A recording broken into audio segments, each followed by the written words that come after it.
Akokoma na ye na loja. Le professeur Daniel Mukoko Samba na mission économique abandaki d'abord kosa l'évaluation ya infrastructure stratégique peut identifier par réponse concrète na difficulté oyo ezali kofrener béchange commerciaux pe développement local ya province oyo.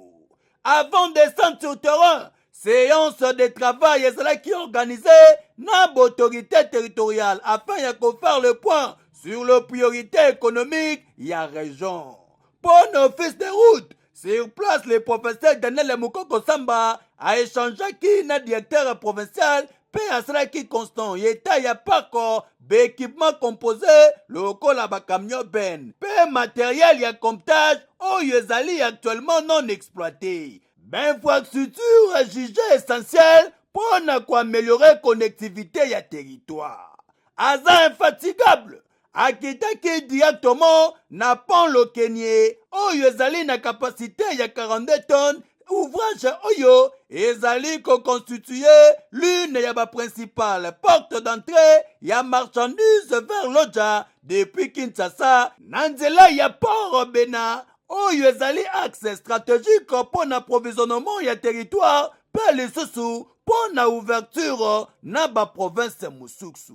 Le vice-premier ministre a visité Kilisusu poste d'accostage de Koto situé na rivière Lokenie, voie moko navigale oyo ko permettre le transport ya marchandises et komati na Kinshasa grâce ya balinière, mais ali potentiel moko tellement limité en absence ya balissage. Délégation et visité Kilisusu site d'érosion observé na route nationale numéro 7 ainsi que mini centrale solaire destinée à renforcer l'accès à l'électricité dans le territoire. Pour le professeur Daniel Mukoko Samba, constant ezalaki tellement clair, enclavement au ezali principal frein, il y a développement économique na Sankuru.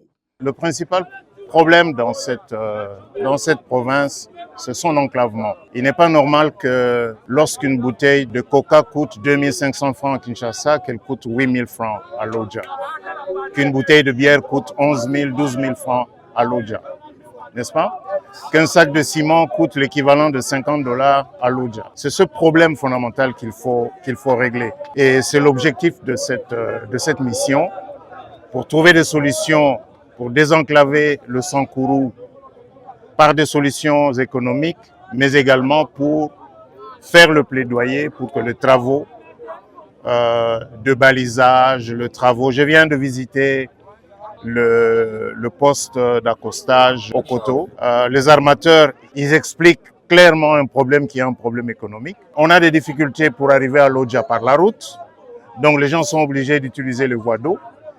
Mais on ne sait pas faire arriver des grandes embarcations jusqu'à Lodja, donc ils sont obligés de prendre de petites embarcations qui transportent de petites quantités, mais sur la Lokenie qui n'est pas balisée, qui n'est pas bien draguée, avec des accidents, et bien sûr tout ça se reflète sur le prix. Donc, à Kotiraki journée, na rencontre na société civile, PEB opérateur économique, il y a Fédération des entreprises du Congo na Lodja. Échange moko destiné, il y a qu'on recueillir batante PEB acteurs locaux, PEB qu'on nourrit, action il y a gouvernement en faveur du développement économique il y a Sankuru. À travers différentes visites, gouvernement allait toujours comme ça la recherche, peut qu'on comprendre pourquoi coût il y a transport. Dégradation y a infrastructure, difficulté y a connexion na marché et zali ko continue pe ko peser sur les prix y a ba produits et surtout activité économique locale.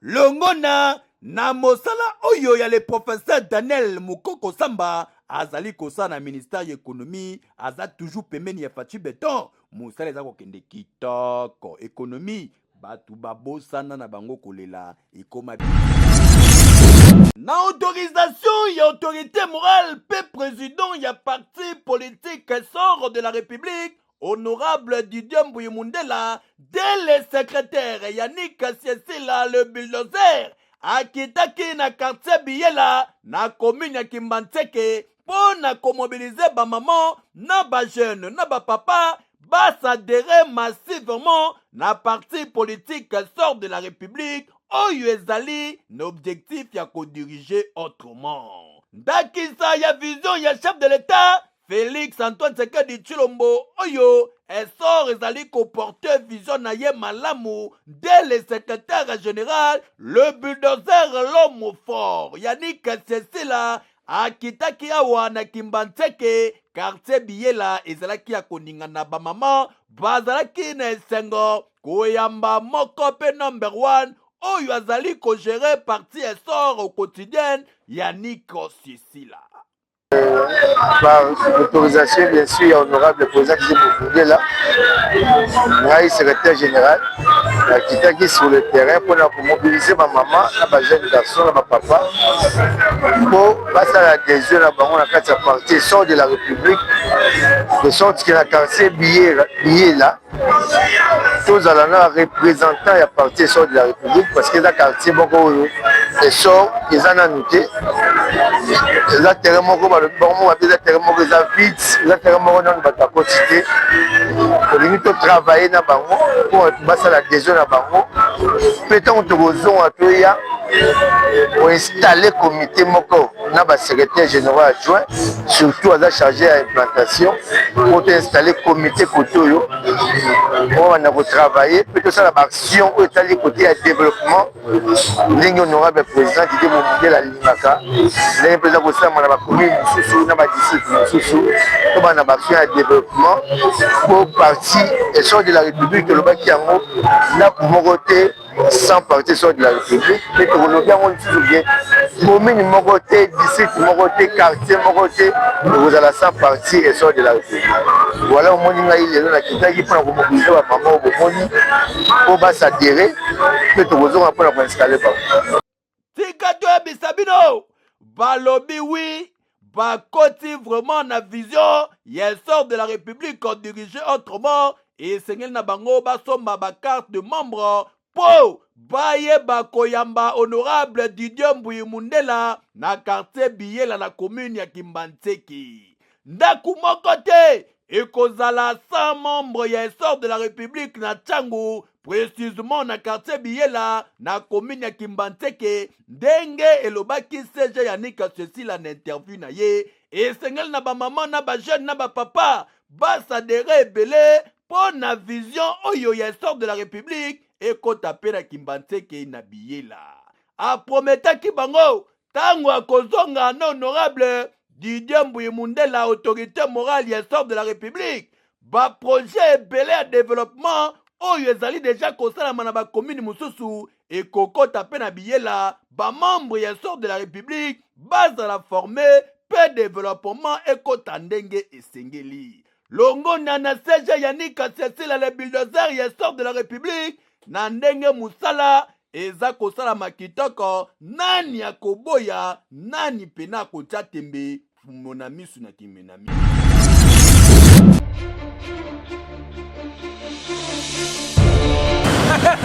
Vous coupez les gens. Vous coupez. Bon, merci.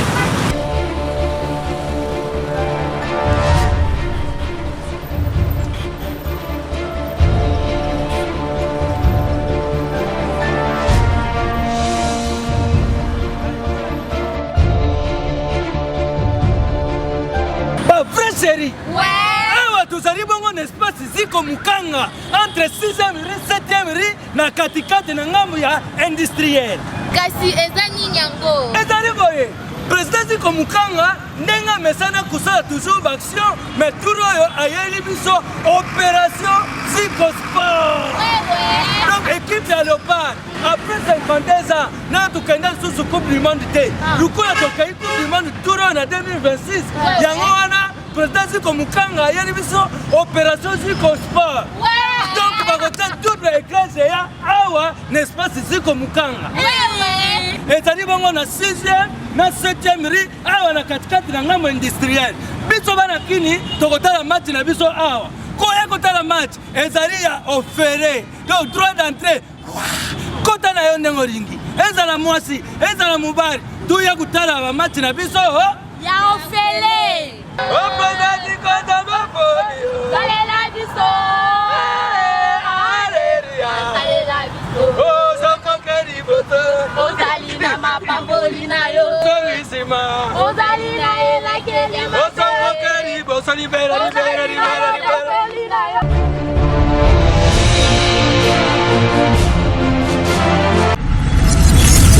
Salah! Désormais, ezali vraiment effectif. Population ya Okatanga bakoki kosomba farine de maïs na prix moko ya muke grâce à subvention accordée na gouvernement. Lancement officiel de l'opération ya protocole d'accord signé entre ministère de l'économie nationale dirigé par le professeur Daniel Mukoko Samba à travers un fonds de régulation économique forêt pe ba producteurs locaux na autorité ba souligner qui importance ya mesure destinée ya soutenir pouvoir d'achat ya ba ménage. Monsieur Jean-Jacques Komadianga, directeur et cabinet du ministère provincial de l'économie, transport et commerce, à Zangarité Kolobabouye. Cette initiative de subventionner la consommation de maïs s'inscrit bien entendu dans le cadre du programme d'action du président de la République au titre de la lutte contre la vie chère. Et, même si cette initiative est pilotée par le ministre national de l'économie, en province, elle est soutenue par le ministre Georges Babonimbao et sous l'impulsion du gouverneur de province. Et donc c'est un grand soulagement pour le peuple du Haut-Katanga. Ezali piloté na ministère de l'économie nationale à travers Forec. Mesure Oyo etikali avant tout réponse conjoncturelle destinée ya continuer ba effet ya crise d'approvisionnement. La solution durable étant déjà mise en œuvre. Maître Baraka Moma Moubengu, conseiller juridique en charge de partenariat, peut contacter ya forêt à Pesela Kibouye. Nous sommes ici dans le Haut-Katanga pour la suite d'une mission qu'on a diligentée en fin mai et qui a continué en juin. C'est simplement sous l'impulsion du chef de l'État, M. Félix-Antoine Tshilombo Tshisekedi, par le ministère de l'Économie nationale. Ce programme vise à subventionner à la consommation la farine de maïs au profit de la population. Donc c'est un programme conjoncturel, ça vise à résorber une crise et puis on va voir sur le long terme une subvention à la production. Bondi Melangayi, première phase Oyo, et kozwa 3 points de vente. Oyo ezali déjà opérationnel dans le Lubumbashi, notamment Mapendo, marché musée, Peli Susu, minoterie Oyo ezali situé na route Kinsevere, ainsi que point de vente Oyo ya ferme Tara sur la route Kasenga, environ ya 100 km à Lubumbashi. Grâce à subvention étatique, sac moko ya farine ezali kote kama na 32 500 francs ya pamba ya boule na niveau ya kosakana te contre plus que oyo ezalaki 40 000 francs congolais oyo ezalaki habituellement observé sur le marché kasi l'État congolais a bouki ba prix ya boule 32 500 francs congolais aux 8 sacs ya farine na kitoko nyoso bana balie osali pe commerce. Monsieur Didier Kamba, directeur ya ressources humaines et administratives ya Agricosal, a précisé kiko ezali makambo ya kitoko tulanda. Le lancement de la vente de la farine qui est subventionnée par l'État congolais au travers du ministère de l'économie nationale.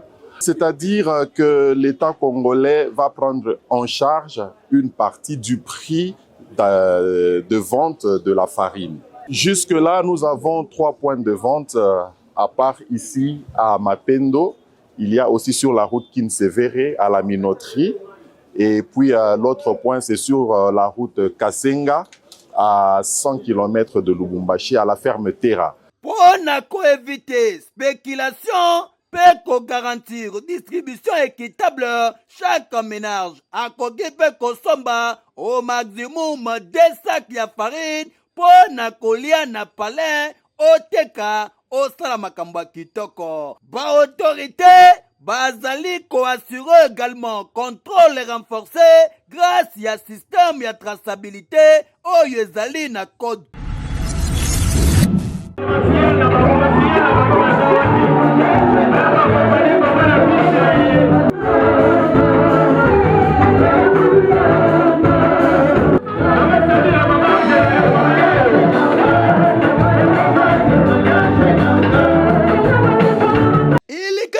Ambiance ya kozakana te culte dominical awa na église école de Jésus-Christ EJC 318 oyo ekambamaka na couple pastoral révérend pasteur Jambe na la servante de Dieu mama Nanambe. Culte yango kitoko oyo wapi kobinela tata Nzambe kosepela toujours kati na nkolo. Na nsima na yango mateya ebetamaki na tama kitoko Ozias fidèle pe akomaki lisusu orgueilleux. Na mokanda ya 2 Chroniques 26 1 à 21 pe Daniel 5:20 pona koyoka mingi tolanda. J'étais fidèle avec Dieu. Qui est un homme fidèle? Un homme fidèle.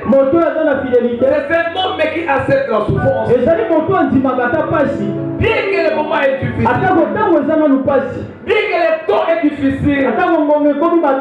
Bien qu'il n'y a pas la vie. Bien que la bénédiction n'est pas encore à sa main. Dis-moi. Je ne vais pas sortir de la course. Je vais rester permanent devant Dieu. Qui est un homme fidèle? C'est cet homme qui s'accroche à Dieu. Qu'il pleuve, qu'il neige, que les collègues sont élevés ou pas, que les amis partent en Europe ou pas. C'est dit non. Je vais m'attacher à Dieu.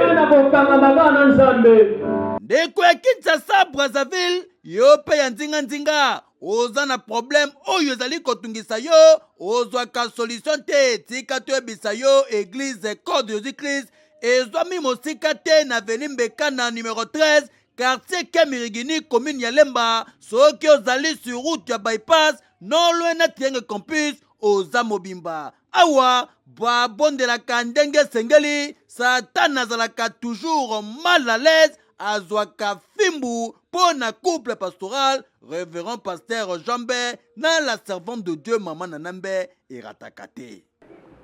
Nzambe ya Israël apambola bino shalom la bino bana Nzambe de partout au bosola na biso tongo malamu poka malamu esika na ngonga nyonso kola na biso wa bino kosala Nzambe révérend pasteur Jambe otozo kamba etonga ya Nzambe école de Jésus-Christ Ouezwami na avenue Mbekana non loin ya Triangle Clinique et Campus et non loin ya entrée Regini esika tozo yangana ntango nyonso ezala mokola lundi de 17h30 à 19h30 et mokola jeudi la prière sur combat de 17h30 à 19h30 bongo mokola dimanche tosangana na tongo de 9h à 12h pour la remercier Nzambe na nyonso asalaka pour la biso esengena biso zaka ko célébrer Nzambe na makambo asalaka biso mon frère obandaki na Nzambe mais lelo oyo dimanche comme jour à footing et comme dimanche et comme jour à matanga et comme dimanche jour ko ba voyage ko ba kasangulu ko ba sele